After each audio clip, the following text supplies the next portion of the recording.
नमस्कार वसई विरारकरांनो, मी मनोज कुमार सूर्यवंशी, आयुक्त वसई विरार शहर महानगरपालिका।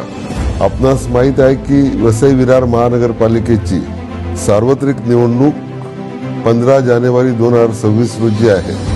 त्या दिवशी आपणास मतदानाला नक्की जायचं आहे आणि सर्व लोकांनी आपल्या मतदानाचा हक्क बजावायचा आहे। त्यासाठी मतदान प्रक्रिया कशी असेल याची आम्ही एक माहिती दाखवणारा व्हिडिओ तयार केलेला आहे। तो कृपया आपण बघा आणि त्यानुसार मतदानाला नक्की जा असं मी आपल्याला कळकळीचं आवाहन करतो। धन्यवाद। जय हिंद, जय महाराष्ट्र।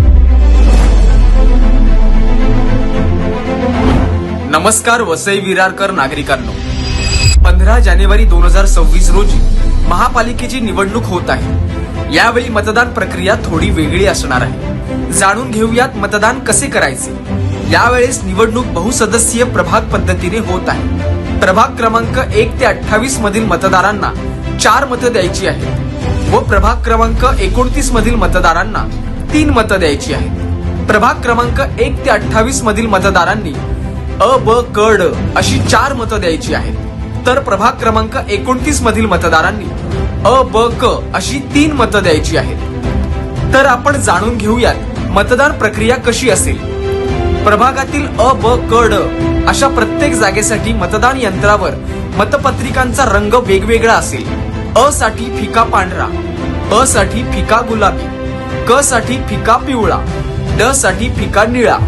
तुम्ही अ मधील उमेदवारासमोरील बटन दाबाल तेव्हा त्यासमोरील लाल दिवा पेटेल। जेव्हा ब, क आणि ड मधील उमेदवारासमोरील बटन दाबाल तेव्हा त्यासमोरील दिवा पेटेल।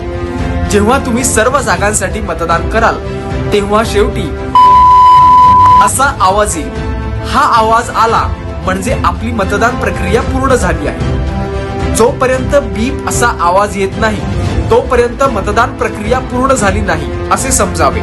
तुम्हाला अ, ब, क, ड साठी स्वतंत्र मतदान करायचे आहे। कोणत्याही एका जागेसाठी तुम्ही 4 मतदान करू शकणार नाही। लक्षात ठेवा, एका जागेसाठी एकच मत।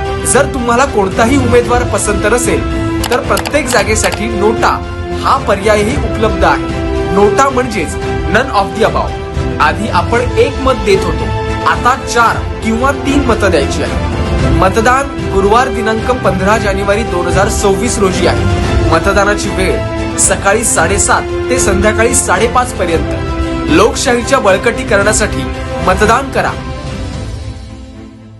हमारे चैनल सैफ न्यूज लाइव पर अपने व्यापार और सेवा से संबंधित विज्ञापन प्रसारण हेतु दिए गए मोबाइल नंबर पर संपर्क करें।